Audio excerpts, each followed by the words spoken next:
tardes, bienvenidos a Conexiones en este jueves 8 de marzo de 2018. Gracias a usted que nos acompaña a través de la señal abierta de Canal 23 en los 4 departamentos de la zona oriental de nuestro país, también a quienes nos sintonizan por los servicios de cable de Tigo y Claro a nivel nacional. Nos encuentra usted en las plataformas digitales, estamos en la transmisión simultánea en el fanpage de TVO Canal 23 y en Periscope en Twitter. Tiene la tercera opción, descargar desde su smartphone la aplicación TVO Canal 23 y nos acompaña en la transmisión ininterrumpida. Tendremos habilitados dos números, como siempre, 2263-0023, 2264-9179, para que participen con el comentario o la pregunta para nuestros invitados de esta tarde. Esto ocurrirá después del segundo segmento, o más bien después del primer segmento de Conexiones. Tomen nota, los tiene ahora en pantalla. Bueno, estaban apareciendo en pantalla los dos números. Voy a presentarles a ustedes, como siempre, un poco sobre los temas más importantes que han estado en agenda en los principales medios de comunicación en nuestro país, informaciones también de última hora. Lo que tiene ahora en pantalla es la portada de la prensa gráfica. Dice: el Papa Francisco reconoció oficialmente un milagro por intercesión de Monseñor Óscar Arnulfo Romero. San Romero es el título principal. El Vaticano todavía no ha definido lugar ni fecha para la canonización del arzobispo mártir. Mientras tanto, ahí tenemos el detalle. Escobar dice que la canonización debe estar lejos de malicia y ventaja. Parece que es un propósito bastante bueno, pero muy lejano también de conseguir. ¿Cómo hacer para que este tema también se mantenga apartado de la malicia y la ventaja? José Luis Merino culpa de la derrota a empleados públicos y ofrece echarlos. Mientras tanto, el debate planteado dentro del FMLN tiene que ver justamente con la derrota que sufrieron el pasado domingo Óscar Ortiz, que se reúne con el alcalde reelecto de San Marcos, Fidel Fuentes, que ha sido uno de los pocos ganadores y no ha dudado en pedir la renuncia de la dirigencia. Arena gobernará al 66% de la población de El Salvador. Este es un gráfico que ha desarrollado el EPG Datos también sobre cuál es la perspectiva de la cantidad de alcaldías por partido político, cuál ha sido el comportamiento desde 1985, incluso después de la firma de los acuerdos de paz, adelante de 1994, hacia lo que tenemos ahora en 2018. Este es interesante, lo pueden revisar ustedes en la versión digital o impresa de la prensa gráfica, de cómo se establecen los cambios de poder en las alcaldías en 2018, también las barras que tienen en la parte inferior de su pantalla, la población gobernada a escala municipal en términos porcentuales. Capturan a seguridad de Nayib Bukele por matar al conductor por intolerancia. El agente del CAM de San Salvador asesinó a un conductor que invadió su carril, estuvo asignado a la seguridad del alcalde, lo tiene ahí en pantalla. Y justamente la fotografía donde aparece Nayib Bukele acompañado o escoltado más bien por el sujeto que asesinó a este anciano por disputarse la vía. Sánchez Trejo dice que no es sentido lineamiento de partidos en la FEDAES. El presidente de FEDAES, que habla de los preparativos para la elección de candidatos a magistrados y ofrece resultados el sábado a medianoche. De este tema estaremos conversando con nuestros invitados de esta tarde. Diario El Mundo en su portada: el Papa eleva a Monseñor Romero a la santidad.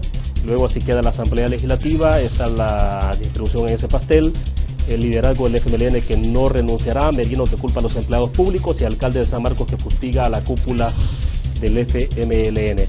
La desaparición de Carla Ayala, que es delito de lesa humanidad, dice el IDUCA, y se han presentado como creyentes en este caso particular que también ha puesto en duda el manejo que ha hecho la Policía Nacional Civil y otros funcionarios que también han dicho que no van a renunciar a pesar de ese caso tan especial. Así quedaría la Asamblea Legislativa 2018-2021, es la distribución de los nuevos rostros. En algunos casos, en la mayoría se trata de rostros ya viejos de estar en la Asamblea Legislativa, otros no tanto, pero bueno, la posibilidad de rejuvenecer la Asamblea Legislativa tampoco está tan evidente. Ahí tiene usted los rostros de quienes están ingresando. La dirigencia del FMLN que no va a renunciar a sus cargos, ya lo decíamos antes, y lo que se está planteando en esa discusión al interior del partido de izquierda. Dice Fidel Fuentes en estas declaraciones que dio a Diario El Mundo: poca humildad de dirigencia y arrogancia. Mientras tanto, yo pido a Óscar que no se inscriba en las primarias. Abogados que eligen el sábado a candidatos de Corte Suprema de Justicia, el tema del que estaremos conversando. Tienen ahí el perfil de Diario El Mundo también de algunos candidatos propuestos por el Centro de Estudios Jurídicos y la fotografía de cómo se distribuye la papeleta. Están esas entrevistas. El diario de hoy también tiene que ver en su portada con San Óscar Romero. Algunos detalles también de su biografía, su perfil, su situación de vida. Dagoberto Gutiérrez, que habla de que el pueblo ha echado y condenado al FMLN. PCN y Gana se disputan ser la tercera fuerza política en la Asamblea Legislativa. El FMLN que no descarta repensar la candidatura presidencial de 2019 y quien estaría quedando prácticamente En el limbo sería, en todo caso, Gerson Martínez, que es el que casi estaba seguro por la cúpula. Merino, que pide echar a los empleados públicos no afines al FMLN, también lo retoma. Les recomiendo que lean esta carta a Lorena Peña. Se la ha escrito Paolo Lurs y dice que su problema no es de comunicación. Guardaespaldas de Bukele, que mata al anciano, lo decíamos antes. También el Educa, que ha pedido ser parte creyente en el caso Carla Ayala. De este tema estamos conversando esta tarde con nuestros invitados. Elecciones de edad de 2018. Se ha publicado esta información básica, este suplemento en Diario de Hoy, que es importante que ustedes lo puedan tener en sus manos y verlo, sobre todo los abogados, ¿no? Y aquí está la lista, sobre todo de los candidatos propuestos por el Centro de Estudio Jurídico. Y ahí aparecen prácticamente las 5 propuestas puntuales que ha hecho el Centro de Estudio Jurídico. Y lo que tenemos acá es la papeleta. Se espera que esta sea la papeleta, desde luego, que aparezca el día sábado para que los abogados elijan a nivel nacional a sus mejores precandidatos o aspirantes a la Corte Suprema de Justicia. Serán los que serán enviados después a la Asamblea Legislativa. Las sedes de votación que ha dado a conocer FEDAES, lo estaremos viendo más adelante, el perfil de magistrado de la Corte Suprema. Esto es interesante, son 6 puntos relevantes que se deben considerar en torno a este proceso de elección. Pues bien, queremos agradecer esta tarde que nos acompañan 3 personas, 3 profesionales acá en nuestro país, que son integrantes todos de Ciudadanos por una Corte Independiente. Agradecemos que está con nosotros Lilian Arrieta de Carzana, investigadora del Departamento de Estudios Legales de USADE. Lilian, bienvenida. Un gusto. Gracias, buenas tardes. Siempre un gusto. Bueno, perfecto. De igual forma nos acompaña Eva. Ella es integrante de, abogada, más bien asesora de la Fundación DTJ, Fundación para la Democracia, la Transparencia y la Justicia. Eva, bienvenida, es un gusto. Muchas gracias, William, por el espacio. También nos acompaña Joaquín Osorio, él es vicepresidente de Tracoda, pero las 3 organizaciones desde luego están integrando este esfuerzo de Ciudadanos por una Corte Independiente. Joaquín, bienvenido. Muchas gracias, William, un gusto estar aquí. Recientemente estuviste con nosotros, pero hablando de otros temas, ¿no? Sí, exacto. Hoy será exclusivamente sobre elección de candidatos o precandidatos. Sí. Pues bueno, recuerdo a ustedes, 2 números tendremos habilitados, pueden tomar nota, será después de este segmento que estamos desarrollando, 2263-0023, 2264-9179. Pues bien, Lilian, para comenzar con usted entonces, a las puertas de una elección muy importante, trascendental, y entonces ustedes han decidido integrarse alrededor de un esfuerzo, de una iniciativa común. Exacto, sí. Desde hace algún tiempo veníamos viendo que 2018 iba a ser una elección de la Corte Suprema de Justicia un poco más importante que las últimas elecciones, ya que se deben renovar 4 de los 5 magistrados de la Sala de lo Constitucional. Y si algo hemos aprendido en los 9 años que han transcurrido desde que se eligieron en 2009, es la importancia de mantener una Sala de lo Constitucional independiente, capaz de ponerle frenos a los abusos de poder y sobre todo de garantizar adecuadamente los derechos fundamentales de la población. Entonces, en ese sentido, es que nos fuimos organizando con diferentes grupos de ciudadanos, con estudiantes universitarios de distintas disciplinas, con otras organizaciones amigas, como DTJ y Tracoda, y decidimos crear un movimiento o una iniciativa denominada Ciudadanos por una Corte Independiente, que lo que queremos es observar, informar e incidir sobre este proceso de elección a todo lo largo, ¿verdad? Iniciamos ahorita con el proceso de FEDAES y luego estaremos también observando, informando y tratando de incidir en las etapas restantes. Lo relevante en este caso ya para el día D, digamos, que es el sábado, el proceso de votación, entonces ustedes están más como observadores. Exacto, exacto. Hicimos una solicitud formal a la Federación de Asociaciones de Abogados de El Salvador, conocida como FEDAES, para que se nos acreditara como observadores, dado que el reglamento prevé esta posibilidad. Nos contestaron de que sí y ya estamos listos, alrededor de un grupo casi de 60 personas, para ir el sábado a las 14 cabeceras departamentales a observar cómo se desarrolla el proceso, ¿verdad? Y sobre todo con la esperanza de que lleguen muchos abogados a votar. De acuerdo. Eva, entonces se integran todas estas organizaciones y hay un fin último en esto, ¿no? Pero al final de cuentas la decisión está en manos de los abogados, ¿no? Desde luego, de quienes están habilitados para votar.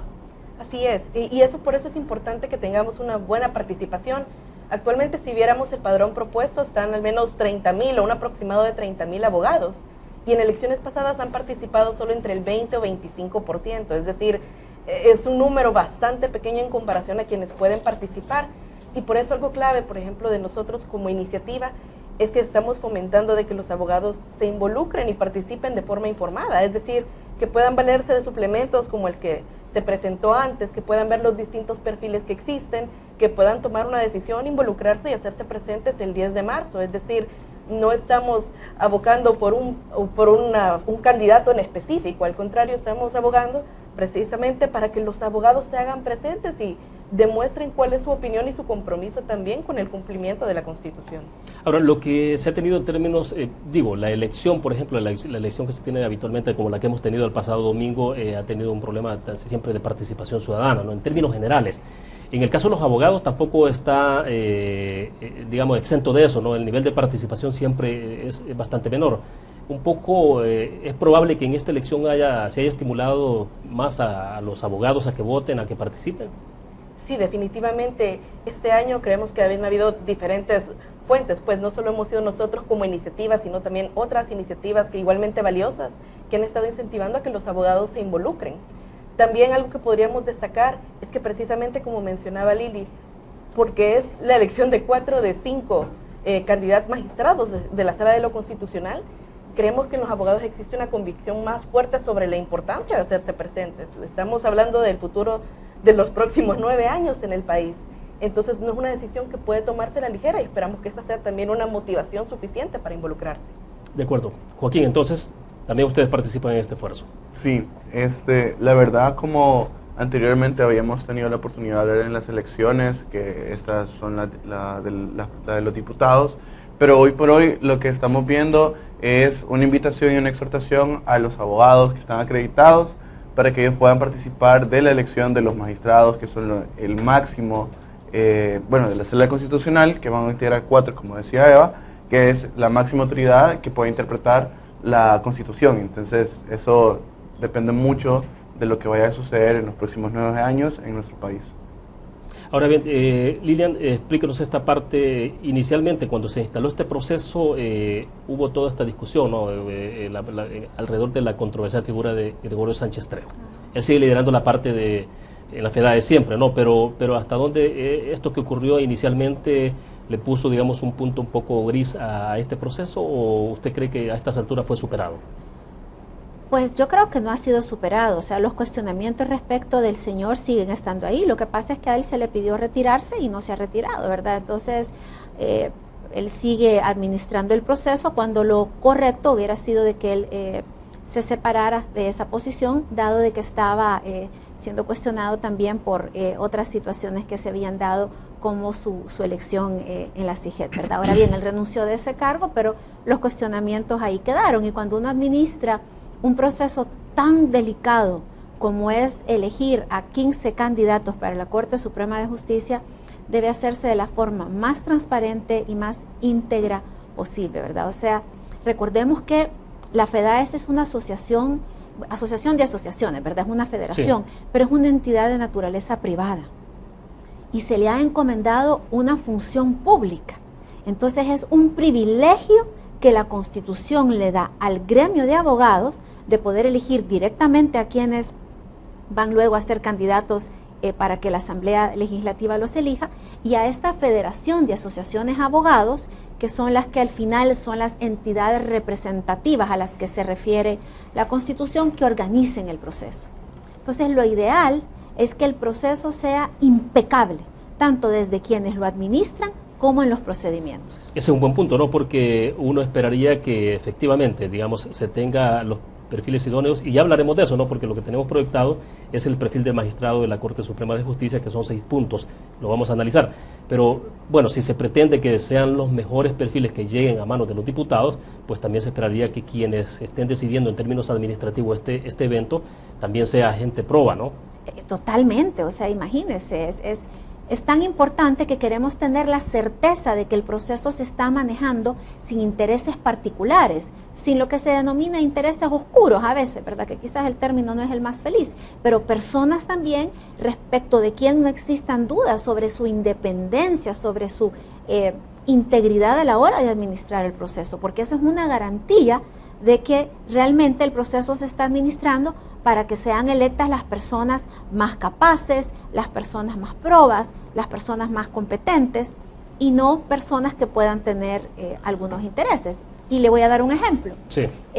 En el reglamento especial que la FEDAES había aprobado, se hace referencia a solicitarle a los candidatos una constancia o solvencia, ahorita no recuerdo la palabra técnica específica, pero sí, este tipo de documento del Tribunal Supremo Electoral de no tener vinculación política partidaria, porque ya hay jurisprudencia de la Sala de lo Constitucional que dice que en ningún cargo en los que se ejerce jurisdicción o en los que se controla al resto de las instituciones públicas deben haber personas vinculadas con los partidos políticos. Y respecto de la Corte hay sentencias específicas que lo prohíben, y también la ley de la carrera judicial lo prohíbe. Y a pesar de eso, hubo 2 personas que se integraron, que hicieron la solicitud.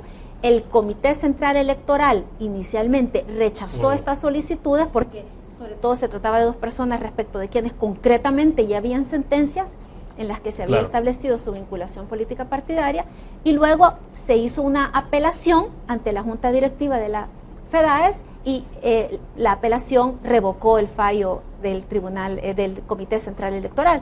Entonces este tipo de situaciones siempre deja como cierta duda respecto de todo el proceso, y eso no debería de existir. No debería de existir ni la sombra de la menor duda. Perfecto. A ver, Eva, precisamente porque entramos a hablar un poco sobre el tema de transparencia, ¿no?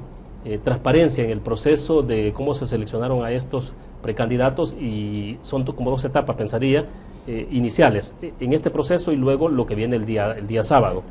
¿Cómo garantizar entonces todo este ejercicio de transparencia en todo el proceso? Porque uno asume que la idea entonces también es que los mejores perfiles de los mejores candidatos llegue a manos de la Asamblea Legislativa, y que entonces la Asamblea Legislativa tenga como un marco de referencia con los propuestos, ¿no? Entonces, bueno, si van a haber ahí 30 propuestas porque llegan los otros 15 de CNJ, pues que sean los mejores, y entonces cualquiera que se elija, dice uno, aspiraría a que fueran los mejores. Pero bueno, hablemos de ese tema de transparencia. Bueno, es bastante importante, precisamente como le mencionaba Lili, podríamos poner un punto de partida y un punto de cierre.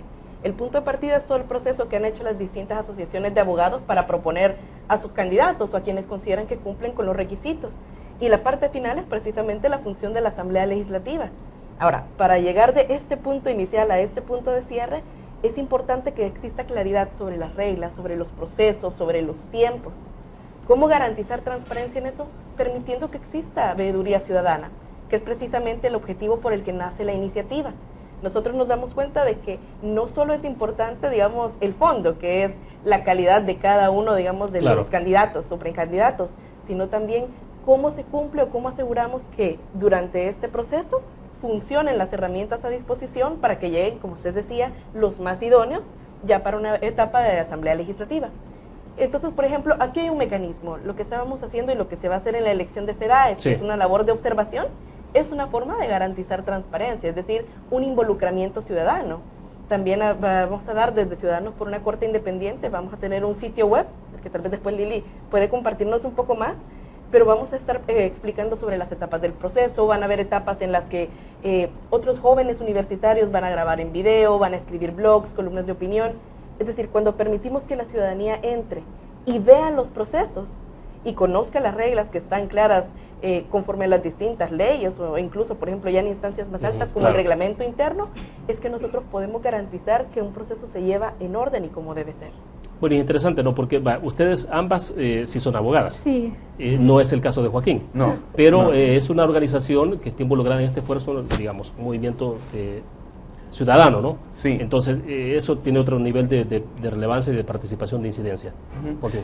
Es que, fíjate que de lo que sucede como nosotros como jóvenes es interesante, porque es un momento en el cual cualquiera podría decir como eso es de los abogados, eso simplemente le interesa cuestión de leyes. A un ciudadano común que puede ser un ingeniero, que puede ser un licenciado, en realidad no le debería interesar tanto.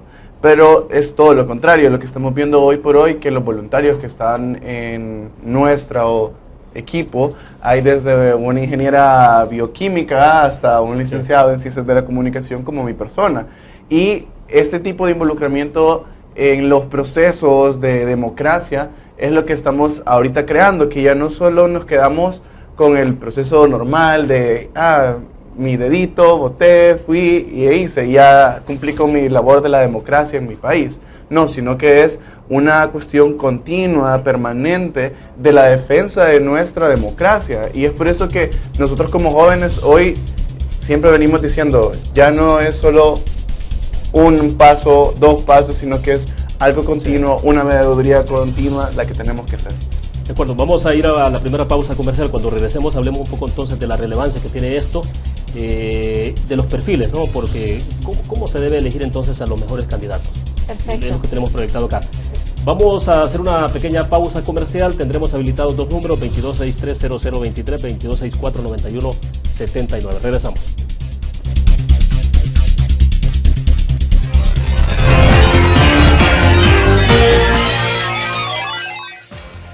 Por si no lo sabías, se acerca una elección tan importante como la de alcaldes y diputados. En 2018 se eligen a los nuevos magistrados de la Corte Suprema de Justicia y a los magistrados de la Sala de lo Constitucional, que son quienes garantizan que se respeten tus derechos para que vivas en libertad y con dignidad. Por eso se deben elegir magistrados honorables, comprometidos e independientes para la Sala de lo Constitucional. Exigimos transparencia.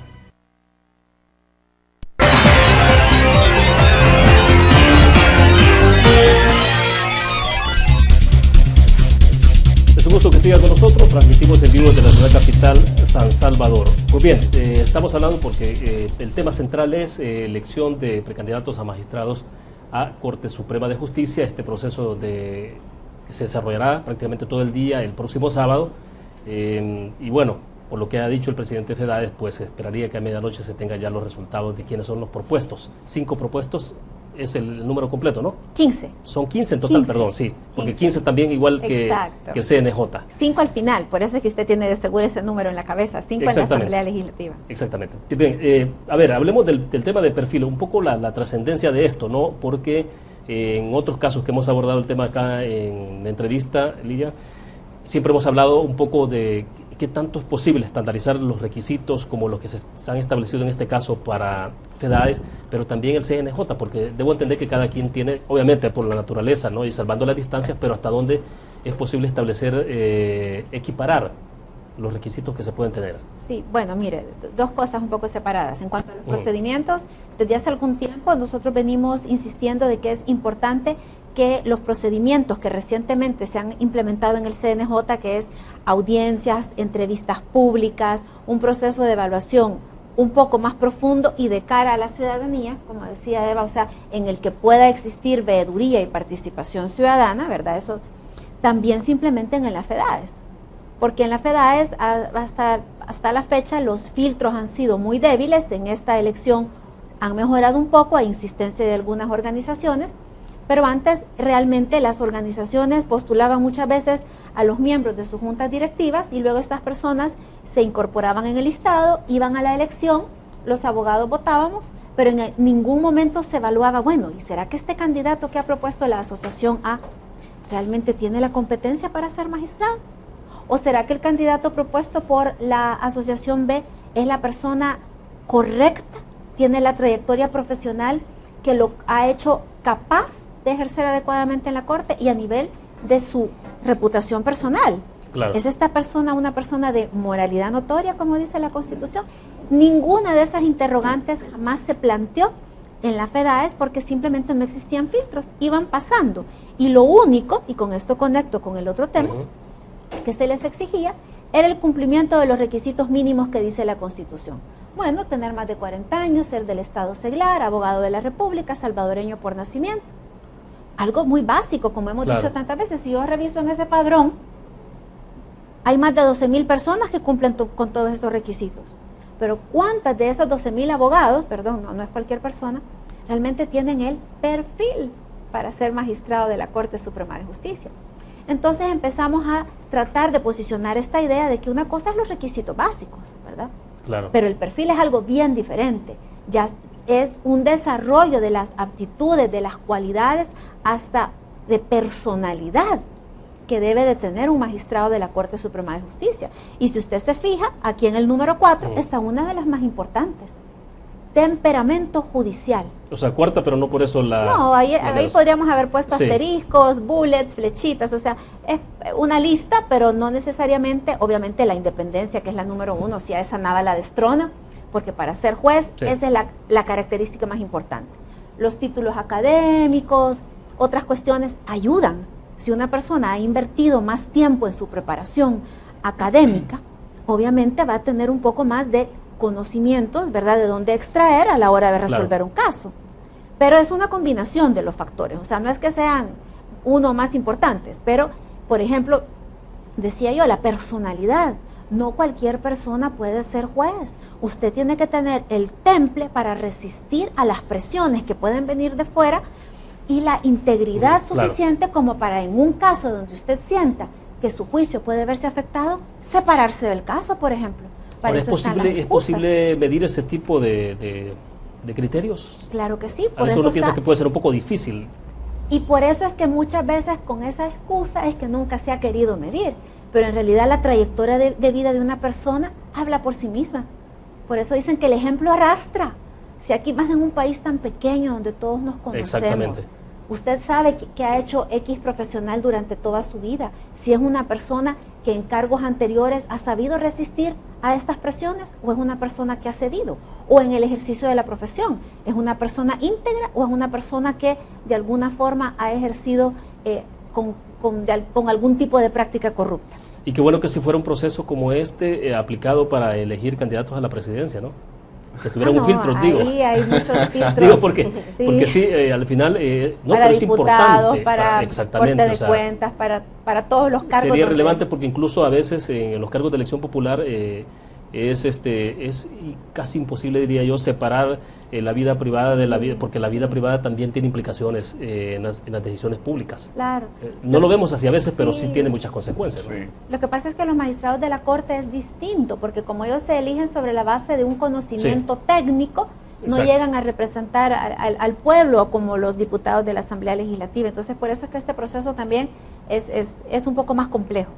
Perfecto. Eva, hay entiendo de que se establecerá un proceso, que hay organizaciones internacionales que dieron opinión también sobre cómo establecer, participar en todo este proceso, los criterios, no sé qué otras cosas más. A ver si hablamos un poco de eso, hasta qué punto, digamos, los parámetros, esos ejercicios que se han hecho en otros países también sobre estos temas de elección se puede introducir como tal. Sí, bueno, son bastante aplicables. Distintas organizaciones internacionales lo que han hecho es acompañar esfuerzos como este de generar un perfil basado siempre en la Constitución, es decir, esto es un perfil que desarrolla a mayor grado los criterios constitucionales establecidos, pero por ejemplo esas organizaciones dicen, bueno, que tiene que haber, por ejemplo, un tema clave es el tema de audiencias, es decir, de que uno pueda estar viendo el tipo de preguntas que se le hace a la hora de hacer una evaluación a los candidatos, ya en otras etapas del proceso, ¿verdad? Exacto. Como qué tipo de preguntas, se trata de corroborar a través de las preguntas que cumplen nuevamente con estos perfiles. Entonces, y esto es bastante importante. Creo que algo que podemos enfatizar es que el hecho de que existan organizaciones internacionales que se involucran es porque reconocen la trascendencia de la elección de buenos magistrados Ahora, de la Corte. Y estamos hablando de DPLF, ¿no? Sí, DPLF, por ejemplo, es una de ellas. Sí. E igualmente, para hacer estudios que otras organizaciones han sacado, pues se toman como base también otros estudios previamente establecidos por otras organizaciones de igual peso que, por ejemplo, DPLF. Entonces, este tipo de sugerencias no tiene que caer en saco roto, sino que son oportunidades de mejoras para el proceso. Por ejemplo, me llamaba la atención la observación que usted hacía de que eso debería aplicarse para otros funcionarios. Y es que es igualmente importante. Cuando uno, digamos, en la vida cotidiana quiere contratar a una persona para un trabajo, busca a la persona más idónea y preparada para el trabajo. Con cuanta más razón para interpretar, por ejemplo, la Constitución, para defender los derechos fundamentales. Por eso es importante que adoptemos ese tipo de sugerencias de procesos, adoptemos las sugerencias de fondo como los perfiles, para que garanticemos que en el puesto estén las personas más idóneas. Sí, no sé si iba a agregar algo. No, para nada, asentía porque estoy completamente de acuerdo con todo lo que dice Eva, ¿no? Perfecto. Ahora bien, entonces, en términos de requisitos estamos hablando, pero en el perfil, digamos, independencia, imparcialidad, honorabilidad a prueba de dudas, competencia técnica sobresaliente, temperamento, decía, judicial, el compromiso con la justicia, el Estado de Derecho y el respeto a la Constitución, habilidades analíticas y de expresión oral y escrita. Son varias. Son varias y de hecho podríamos agregar un par más. Para el magistrado de la Sala de lo Constitucional se requieren conocimientos de derecho constitucional especializados y en el caso del presidente de la Corte Suprema de Justicia, que es el gran administrador del órgano judicial, se requiere también que tenga lo que denominamos habilidades gerenciales, que sepa administrar, que no solamente revisa los casos. Ahora, ¿todos los aspirantes o precandidatos en este momento estarían llenando estos requisitos o ya respiró profundo? Pues la verdad es que hay algunos candidatos que uno mira en el listado que se conoce hasta la fecha de 22 personas que tienen competencias muy calificadas, pero no todos. Entonces, si no son todos, entonces ¿cómo hacer para poder tener, digamos, que los abogados, a veces quienes pueden estar informados, los abogados que van a votar, quienes están más informados, a veces son los que están en la capital, y no estoy siendo ni peyorativo ni mucho menos, sino que a veces es la gente que más se informa a veces, pero en el interior del país, los abogados que están en otras actividades, ¿cómo pueden tener claridad de a quién van a estar eligiendo? En el tema de los perfiles, entonces. Sí, no. Bueno, cualquiera de los dos, no hay problema. No, creo que un primer paso es revisar. Hoy FEDADES, bueno, ha publicado también, las asociaciones de abogados han encargado de publicar y, claro, promover a sus propios candidatos. Entonces, creo que nunca antes se había visto publicados las hojas de vida completas. Entonces, esa es una oportunidad también para que conozcan cuáles son las cualidades. Hay otros también de ellos que han participado en eventos de carácter informal, en eventos de otras categorías, en ponencias, porque el objetivo también es dar a conocer la existencia de las otras habilidades que también están contempladas ahí. Entonces, consideramos de que existen muy buenas herramientas, que los abogados, sin importar de la zona del país en la que vivan o en la que ejerzan, incluso, pues eso es una obligación informarse, precisamente porque no va a ser una sala de lo constitucional o magistrados de la zona central, sino que van a ser para todos los ciudadanos, y que hoy más que nunca estas herramientas que existen hay que aprovecharlas. Esto no ocurría antes, y tengo la impresión que toda esta discusión que se está planteando ahora, en la rigurosidad de este proceso, tiene que ver con Sala de lo Constitucional, con lo que ha hecho esta Sala de lo Constitucional, ¿no? O sea, que es como una herencia importante, porque al final uno aprende muchísimo, ¿no? Todo mundo, cuando sobre el tema de la Constitución, que es la Sala de lo Constitucional, yo creo que todos hemos aprendido. Pero bueno, Joaquín, te interrumpía. Sí, y va de la mano con lo que tú mencionas, cómo es que hacemos llegar el mensaje a descentralizarlo hasta cierto punto, que no solo esté en la capital.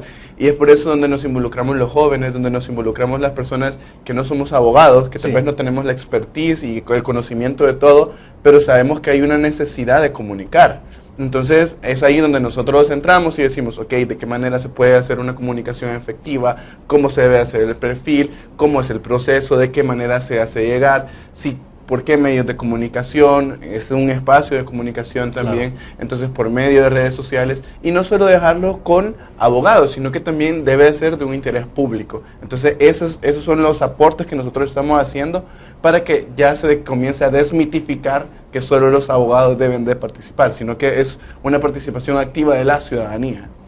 Y además están generando un esfuerzo de educación, porque, digo, esto va a pasar, esta elección va a pasar y vienen otras a futuro, pero hay una generación de jóvenes también, en el caso que tú decías, que se están formando, se están educando, ¿no? Claro. Aunque no sean necesariamente abogados. Exactamente, y son esta cantidad de jóvenes que hoy por hoy están diciendo, ya no quiero lo mismo, ya no quiero que los procesos sean oscuros o que no solo en la parte política electoral, que es lo que acabamos de vivir, ¿no? Exacto, y no solo en esa parte, sino que en realidad estamos convirtiéndonos en defensores de nuestra propia democracia y estamos entendiendo que los procesos son y deben de ser idóneos, deben de ser conocidos, deben de ser transparentes para, por ende, tener ya funcionarios transparentes. Entonces, al tener el conocimiento del debido proceso y al ser una cuestión transparente, nosotros decimos, entonces aquí se equivocó de esta manera, se puede mejorar. O lo hicieron súper bien, esto se debe de replicar. Entonces al final el funcionario va a ser transparente, va a ser probo, va a tener todas las habilidades técnicas necesarias para poder guiar el país. Entonces esas cosas son las que se tienen que replicar. Perfecto. No sé si van a agregar algo más. No, a mí me encanta oír a Joaquín porque justamente él es licenciado en comunicaciones y yo digo, qué maravilloso que estamos los tres aquí hablando de la Constitución, del proceso de elección de magistrados, o sea, su presencia, que en representación de toda una generación y de todo un grupo de jóvenes, es muestra de que si algo le debemos a esta sala de lo constitucional es que ahora todos hablamos de la Constitución y todos nos interesamos por la defensa de la Constitución. Sí, claro. Y ahora todos nos interesamos porque se elija bien a los magistrados de la sala de lo constitucional. Ahora, hay un tema que me gustaría escuchar su opinión y que tiene que ver con lo que ha ocurrido el pasado domingo, no para que interpretemos si este entró o no entró, si es Marmatic, lo hizo bien o no lo hizo mal, no pretendo eso, sino bueno, hay un tema importante, Lilia, es el asunto de, hay una nueva configuración de Asamblea Legislativa que son los que van a decidir sobre elección. Entonces, ¿cómo empatar, digamos, ese análisis con esa nueva correlación de nuevos funcionarios, digamos, nueva legislatura, para ser más exacto? Hay una aritmética distinta. ¿Cómo hacer entonces que el tema de defensa, de institucionalidad, la asuman todos? Porque me imaginaría, uno pensaría que todos los partidos políticos asumen compromisos con protección de la institucionalidad, al menos en el deber ser. Exacto. O en aspiración, pero ¿cómo ve esto entonces sobre el tema? Mire, los profesores de ciencia política siempre le dicen a uno que al final todo se reduce al realpolitik, ¿verdad? A lo que realmente ocurre. Y lo que realmente ocurre es que al final siempre es un tema de aritmética legislativa. Pero eso no debería de ser así. Entonces, independientemente del arcoíris de colores que haya en la Asamblea Legislativa, la elección debe de hacerse, como decía Eva hace un momento, respetando la Constitución. Ahí, independientemente de cuántos haya de un partido o cuántos haya del otro, hay unas reglas que deben de respetarse, y si son diputados comprometidos con el bienestar de este país, como todos anduvieron diciendo en campaña, elijan bien, elijan a gente que de verdad llegue a hacer su trabajo, ¿verdad? Y esa es la tarea que uno como ciudadano espera de ellos. Evalúen, revisen las hojas de vida, confronten, háganlo de cara a la ciudadanía, no a puerta cerrada, ¿verdad? Habiliten espacios para que la ciudadanía podamos asistir. Por ejemplo, vaya, la comisión ad hoc se reúne generalmente en una de las salas de reuniones de la Asamblea Legislativa, probablemente donde se reúne la comisión política, que es una sala donde obviamente no podemos estar 40 personas. Exacto. Hay un espacio a un lado, detrás de un vidrio, donde está el espacio de prensa, ¿verdad? Pero a veces vemos que apagan los micrófonos y bajan la pantalla, entonces uno dice, ¿qué pasó aquí? Entonces, a lo mejor hay otro salón dentro de la Asamblea Legislativa, un poco más grande, o ahora que tienen el edificio más moderno que han mandado a hacer, habiliten espacios más amplios para que cuando estén entrevistando a los candidatos, también las personas de sociedad civil que deseamos ir a observar, como es el caso de Ciudadanos por una Corte Independiente, podamos asistir para ver... Pero tienen medios de comunicación, la Asamblea Legislativa tiene radio, tiene televisión, o sea que podrían transmitir. Pero no basta, William, usted sabe que cuando usted está presente en un lugar, usted observa gestos, ademanes, sí, es totalmente distinto, reacciones. Así es. Entonces, la presencia, obviamente todas las telecomunicaciones ayudan. Y de hecho muchas veces yo cuando ha habido reuniones de la Comisión Política pongo en el web, en internet, el canal de la Asamblea y estoy viendo ahí el cuadrito donde están. Me recuerdo que en 2012 así era, ¿verdad? Pero lo ideal sería, como hemos dicho todos aquí, bueno, si nos están representando, y si los soberanos somos nosotros y ustedes lo que están haciendo es una función en nombre de nosotros, ¿por qué no podemos estar los ciudadanos que estemos interesados presentes? Bueno, usted me hizo recordar un poco la parte de la comunicación política que es trascendental, a veces más los gestos, esos detalles comunican más a veces que las declaraciones. Interesante. Vamos a hacer la última pausa comercial, regresamos con más de Conexiones, volvemos.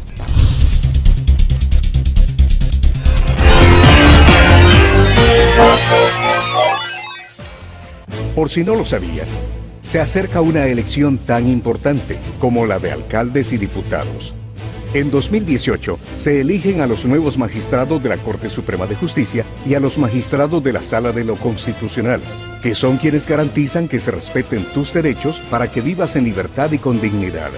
Por eso se deben elegir magistrados honorables, comprometidos e independientes para la Sala de lo Constitucional. Exigimos transparencia.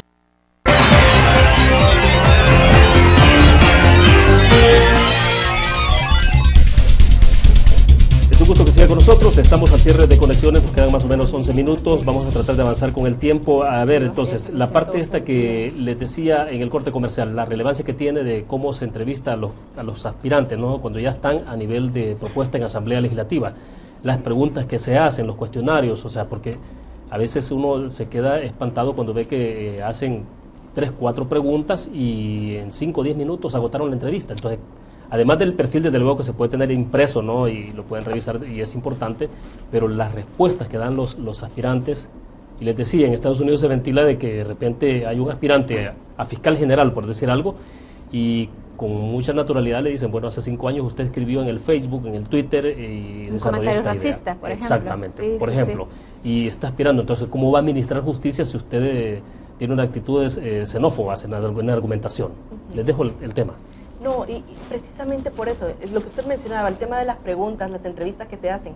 Lo que pasa es que no es, digamos, por curiosidad o por morbosidad, sino porque estas personas son las que van a hacer justicia, son las que van a tomar la interpretación de la Constitución en su máxima expresión. Exacto. Y si tienen algún vicio, si hay algo en sus ideas que no es compatible con las creencias y lo que nuestra Constitución expresa, esa persona no puede hacerlo de forma imparcial o no puede actuar de forma correcta. Y por ejemplo el tema, digamos, de redes sociales, las opiniones que se manejan, ser funcionario se es las 24 horas, ¿verdad? Entonces, aunque usted en ese momento esté en su casa, esté en un momento de esparcimiento, la conducta, lo que demuestre, lo que diga, refleja mucho de lo que usted también va a hacer en la parte laboral. Sí, incluso en situaciones donde hubo un accidente, algo accidental sin duda, de tránsito, y viene el abogado que está aspirando ahora, tuvo el accidente pero se fue, salió huyendo. Digo, por poner una situación de entonces, ¿cómo viene alguien después a aspirar a administrar justicia si ha cometido ese tipo de infracciones? Claro, estoy yéndome quizás al extremo, pero hay cosas que son menos relevantes pero muy importantes a la hora de cómo se decide la administración de justicia, ¿no? Exacto, y ese tipo de cosas, por ejemplo, que no es un caso tampoco tan extremo, son cosas que pueden ocurrir en el día a día, la forma en que se comportan ante un accidente Sí. puede demostrar hasta la mucha fidelidad que pueda mostrar en otras cosas más grandes, en el manejo de recursos, en la toma de decisiones, en no responder a otro tipo de intereses. Pero por eso mismo es que antes de llegar a esa etapa de entrevistas, que bueno, tal vez una parte más dinámica o que vemos más los ciudadanos, es importante que los abogados escojan dentro de las opciones, dentro de los 22 candidatos que existen, a 15 que les parezca, digamos, de primera entrada, en un primer examen, que cumplen los requisitos.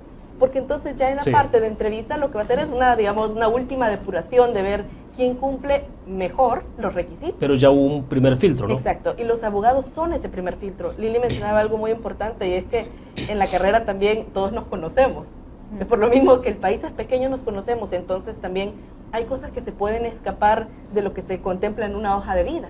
Pero ese tipo de aspectos adicionales pueden hacer la diferencia en cómo se comporta. Hoy fue, digamos, en un accidente de carro, mañana es en la toma de decisiones sobre derechos fundamentales de las personas. No puede ser visto como algo de menos.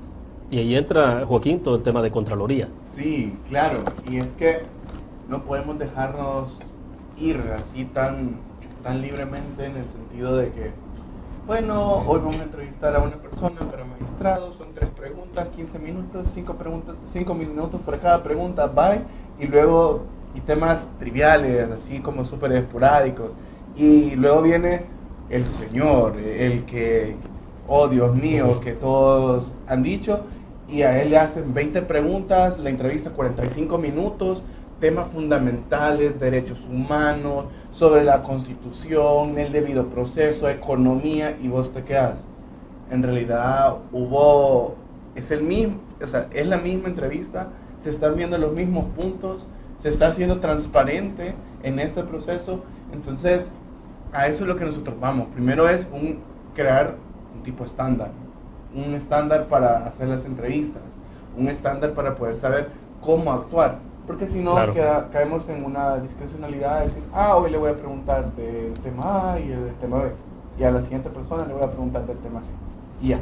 Bueno, lo dijeron ustedes temprano, ¿no? Cuando uno va a pedir a buscar un trabajo en el sector privado, pasa por una cantidad de filtros, ¿no? No solo ¿cómo se llama? La constancia de si cometió delitos o no, la constancia policial, Sí, sí, sí. sino otro tipo hay entrevistas de todo tipo, ¿no? Alrededor de esto. Entonces, ¿cómo es posible que en esos casos haya tanta rigurosidad dice uno, y no cuando se aspira a un cargo de elección como este, ¿no? Recientemente, en el proceso que se llevó a cabo para la Corte de Cuentas el año pasado, realmente yo creo que ese es uno de los peores que yo recuerde. Un día evaluaron a 24 candidatos y el día siguiente a 12, porque eran 12 aspirantes los que se lograron evaluar. 4 preguntas, todas idénticas, por anticipado, 15 minutos por persona. Y para elegir a los 3 magistrados de la Corte de Cuentas, es decir, a la Contraloría de los Fondos Públicos, y después nos extraña que no funcione la Corte de Cuentas, bueno, aparte de otros problemas que Sí. tiene, pero volviendo a los magistrados, van a ocupar la cúpula del órgano judicial. van a decidir de muchas cuestiones trascendentales. Hay una sala de lo penal donde se revisan a veces sentencias. Hay una sala de lo contencioso administrativo donde se determina en última instancia si el Estado actuó o no de forma legal. Hay una sala de lo civil donde a veces hay casos millonarios que ahí se resuelven en última instancia, y esta sala de lo constitucional, que es la que todos tenemos presente justamente por lo que decíamos hace un momento. Y luego esta Corte Plena, que es donde se resuelven, por ejemplo, si se envía a juicio civil o no, casos que vienen de la sección de probidad. Entonces, estas personas que van a ocupar el cargo durante casi 10 años, es decir, la próxima década, sí, ese es un mensaje que hemos estado repitiendo para que la gente también se ubique, es el cargo más largo de todos los de la administración pública, es prácticamente una década. 9 años. Son 9 años. Entonces, estas personas tienen un rol sumamente importante y tienen que ser los diamantes de la mejor pureza y color que hay entre el gremio de abogados. Joaquín. Voy a traer un ejemplo como bien básico. Una pregunta. ¿Te gusta la hamburguesa con cebolla? ¿Sí? Claro. Ok. A mí no me gusta la hamburguesa con cebolla. Entonces, ¿qué pasa si los magistrados dicen, va a ser decreto de ley de que todas las hamburguesas se coman con cebolla? Van a estar vulnerando mi libre albedrío. Yo no voy a comer una hamburguesa con cebolla. Pero en realidad ellos dirigen la política pública de nuestro país. Al final nosotros somos seres políticos porque vivimos en una sociedad. Entonces, en realidad hay un juego enorme de que ahorita lo estamos viendo como un ejemplo súper sencillo. La cebolla en una hamburguesa es algo súper trivial, pero puede ser desde caminar a cierta hora por la calle hasta no salir en la noche, hasta hoy no se van a vender celulares en ningún lugar, sino es en este lugar a esta hora. Entonces, en realidad nos estamos jugando 9 años súper importantes. Es que ese es el punto, ¿no? En todo esto, cómo aterrizar estos grandes temas sobre la actividad diaria de la gente, de todos nosotros, ¿no? Porque a veces en economía ocurre, en economía se extrapola todo y los números, el Producto Interno Bruto, las variables económicas, pero la gente a veces ¿come o no come? Ese es el tema. Entonces, ¿cómo se traducen esas decisiones en el diario vivir? Sí, sobre eso, por ejemplo, podríamos hablar del caso del acceso a la información pública. Gracias a eso conocemos grandes casos de nación, pero también conocemos casos de comunidades que al solicitar saber cómo está el estado de la obra, cuánto está destinado a eso, han podido tener agua potable en sus comunidades. Tenemos también, por ejemplo, una sala de lo constitucional que decidió sobre temas de salud, y gracias a eso hay normativas sobre la cantidad de medicina, el tipo de medicina que debe haber en los hospitales. Lo que pasó el domingo, ¿no? O sea, la elección del tener ciudadanización de la Junta Receptora de Votos, que fue importante, el voto por rostro, todo eso que lo estamos conociendo ahora y que ha sido muy relevante en términos de construir democracia. Exacto, y ese tipo de casos, esos son solo 3 de muchísimos, ¿verdad?, que han resuelto. Pero el objetivo es entender esto, no es una sala de lo constitucional, o la Constitución no es algo que está en una esfera separada de nosotros. Sí.